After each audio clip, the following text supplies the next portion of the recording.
പത്രം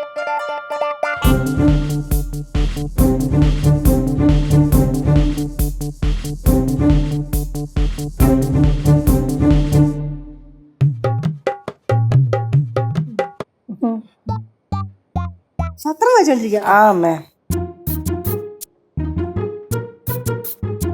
അമ്മ എന്താ നോക്കുന്നേ? ഓ ഒന്നുമില്ല. അല്ല ആരെയാ നോക്കുന്നേ? ഒരു കാര്യം സ്വസ്ഥമായിട്ടിരുന്ന് സംസാരിക്കാൻ സമ്മതിക്കത്തില്ലെന്നേ. ആര്? ഇവിടെ ഉള്ളവരല്ലാതെ ആരാ? അപ്പ ഇടയിൽ കയറി വന്നോളൂ. അതൊരു വൃത്തികെട്ട സ്വഭാവമല്ലേ. പിന്നത്ത് തട്ടുമ്പുറത്ത് കയറിയിരിക്കണോ? അമ്മൂമ്മ ഭയങ്കര കോമഡി ആണല്ലേ. സീത പറഞ്ഞോണ്ടിരുന്ന കാര്യം പറ. ഓ കൊച്ചു വന്ന് നിന്നോണ്ടേ ശ്രദ്ധിക്കാൻ പറ്റില്ല. പറഞ്ഞു. നിങ്ങള് പറഞ്ഞോ, എനിക്ക് ബോറടിക്കില്ല. നിനക്ക് ബോറടിക്കത്തില്ലെന്നോ? കേട്ടോ കേട്ടോ പറഞ്ഞത്. നീ അപ്പുറത്തെങ്ങാനും പോയേ. ബോറടിക്കത്തില്ല പോലും. എന്താ അമ്മൂമ്മ? മക്കളൊരു കാര്യം ചെയ്യും, അപ്പുറത്തോട്ട് ചെല്ലേ. ഞാൻ ഇവിടെ ഇരിക്കട്ടെ അമ്മ. എന്റെ പൊന്നല്ലേ, ചെല്ലടി. എന്നാ പിന്നെ ഓക്കെ, നിങ്ങളിരുന്ന് സംസാരിക്കും. ഇപ്പൊ തന്നെ കണ്ടില്ലേ ഞാൻ പറഞ്ഞു വന്ന കാര്യം എന്തായി? ഒരു കാര്യം സ്വസ്ഥമായിട്ട് സംസാരിക്കാൻ സമ്മതിക്കത്തില്ലെന്നേ. സംസാരിക്കുന്ന കേൾക്കാൻ എല്ലാവർക്കും ഭയങ്കര താല്പര്യമാണ്. വേറെ ഒരു കാര്യം ആരും ശ്രദ്ധിക്കത്തില്ല. അതുകൊണ്ട് ഇവിടെ എല്ലാവരുടെയും കാര്യം സീത ഒന്ന് ശ്രദ്ധിക്കണം. ശ്രദ്ധിച്ചേ പറ്റൂ. ഞാനോ? സീത ശ്രദ്ധിക്കണം. സീത എല്ലാവർക്കും ഇവിടെ ഒരു പേടിയൊക്കെ ഉണ്ടെന്നേ. എന്നെ എന്തിനു പേടിക്കുന്നേ? പേടിയുണ്ട്, സീതയ്ക്ക് അറിഞ്ഞുകൂടാഞ്ഞിട്ടാ. പേടിയുണ്ടെന്നേ. അച്ഛൻ വിളിച്ചിട്ടുണ്ടായിരുന്നു. അച്ഛൻ പറഞ്ഞേ, നമ്മൾ ആ അടുക്കള ഭാഗത്ത് ഷീറ്റ് ഇടുമ്പോഴേ മഴ പെയ്ത് കഴിഞ്ഞാൽ വെള്ളം മൊത്തം അപ്പുറത്തെ വീട്ടിലേക്ക് വീഴും എന്നാണ് അച്ഛൻ പറയുന്നത്.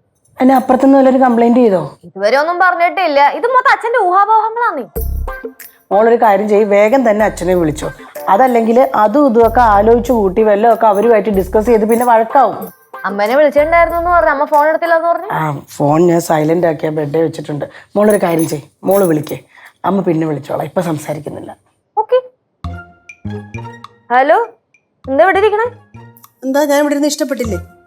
ഇഷ്ടക്കുറവൊന്നുമില്ല. എന്തായിരിക്കണെന്ന് വെറുതെ ചോദിച്ചാലേ ഉള്ളൂ. ഒരു ചൂടാവണേ എന്തിന്? എന്തിനാ വെറുതെ ചോദിക്കുന്നത്? കണ്ടോ, എന്തെങ്കിലും ചോദിച്ചാൽ അതിന് തർക്കുത്തരം പറഞ്ഞില്ലെങ്കിൽ ഒരു സമാധാനം വരത്തില്ല. പറയുന്ന കേട്ട് എനിക്ക് എല്ലാ ദിവസവും സമാധാനം കിട്ടുന്ന പോലെയാ. ഓ, അപ്പൊ ഇതായിരുന്നല്ലേ സമാധാനം കിട്ടാത്തതിന്റെ കാരണം. മോളെ ഒന്ന് വിളിച്ചേ, ഫോൺ വിളിച്ചേച്ചല്ലേ. കണ്ടില്ലേ, സീത ഇരുന്നപ്പോ ഇതാ വർത്താനം. അപ്പൊ ഇല്ലാത്തപ്പോഴത്തെ കാര്യം പറയണോ? സീത അങ്ങോട്ടോ ഇങ്ങോട്ടോ മാറിക്കഴിഞ്ഞു ഭയങ്കര ചീറ്റും ചിലപ്പോ വന്നേ. ചെനപ്പെന്ന് പറഞ്ഞാ അത് ഈ ദേഷ്യം വരുമ്പോഴേ ഒച്ചയെടുത്ത് സംസാരിക്കുന്നതിനാ. ഇവിടൊക്കെ പറയുന്നത് അങ്ങനെ. അപ്പൊ അതുകൊണ്ട് സീത അവളോട് പറയണം, അടുക്കളത്തെ കാര്യമൊക്കെ ശ്രദ്ധിക്കണം, ബാക്കി മൊത്തം ഇവിടുത്തെ കാര്യങ്ങളൊക്കെ ഒന്ന് ശ്രദ്ധിക്കാൻ പറയണം. അത് സീത പറഞ്ഞാൽ കേൾക്കും. സീതയ്ക്കേ പറയാൻ പറ്റൂ. സീത പറയണം. അമ്മ അത് ഞാൻ പറഞ്ഞ ശരിയാവത്തില്ല. വേറൊന്നുമല്ല, അവക്കത് പിന്നെ വിഷമാവും. അതെന്താ സീതയ്ക്ക് പറഞ്ഞാലോ? സീത അവളുടെ ആരാ? ദേ വരുന്ന അടുത്താണ്.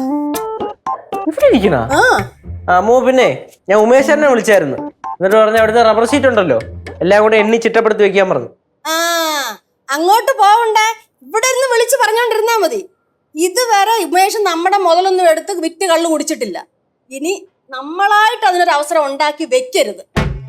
എന്തൊരമ്മൂമ്മ, അങ്ങനെ അങ്ങനെയൊന്നും ചെയ്യൂല. അങ്ങനെ എന്റെ ശരിക്കുള്ള സ്വഭാവം അങ്ങനെ അറിയും. അതെന്താടാ അങ്ങനെ ഒരു പറച്ചില്? അല്ല, അങ്ങനെയൊന്നുമില്ല, നമ്മള് വായത്തോളം വിളിച്ച് പറയുമല്ലോ, അത് പറഞ്ഞേ. ഇവിടെ ഒന്നുകൊണ്ട് വിളിച്ച് പറഞ്ഞോണ്ടിരുന്നാ മതി. ഒരു കാര്യം ചെയ്യ്, നീ ഇപ്പൊ തന്നെ ഉമേഷിനെ ഒന്ന് വിളിക്കും. എന്നിട്ട് അവനോട് പറ, എണ്ണി തിട്ടപ്പെടുത്തി ഒന്നും വെക്കണ്ട, നീ അവിടെ ചെന്നതിന് ശേഷം എണ്ണി തിട്ടപ്പെടുത്തി വെച്ചാൽ മതി. ശരി, വിളിച്ച് പറയാം. പറഞ്ഞിട്ട് അത്ര പോരാ, പോണോ അങ്ങോട്ട്? കണ്ടല്ലോ, ഇതൊക്കെ കണ്ടല്ലോ. ഇതാണ് ഒരു ഉത്തരവാദിത്വം ഇല്ല. പിന്നെ എന്നെ പേടിച്ചാ ഇപ്പൊ ഇങ്ങനൊക്കെ നിക്കുന്നത്. ഇടയ്ക്ക് ഭയങ്കര ബുദ്ധിമുട്ടായിരുന്നു. അടിയും പിടിയും വഴക്കും ഒക്കെ ആയിട്ട് നടന്നാന്നേ. ഞാനിപ്പോ പറഞ്ഞൊരു നിലയ്ക്ക് ഇങ്ങനെ നിർത്തിയേക്കുവാ. അതുകൊണ്ടാ ഞാൻ സീതയോട് പറയുന്നത്, ഇവിടുത്തെ കാര്യങ്ങളെല്ലാം ഒന്നുകൂടെ ശ്രദ്ധിക്കണം. ഇത് സീതയുടെയും കൂടെ കുടുംബമാണ്. സീത പറഞ്ഞാ കേക്കും. ഞാനാ പറയുന്നത്, സീത അതൊക്കെ ചെയ്യണം. സീതയെ പറ്റൂ. ഒന്നും പറയാൻ നിൽക്കണ്ട, എല്ലാം ശ്രദ്ധിച്ചാ മതി. ഞാൻ പറഞ്ഞൊക്കെ കേട്ടല്ലോ. ഇതാരോടും പറയാനും നിൽക്കരുത്. ഞാൻ പറഞ്ഞു.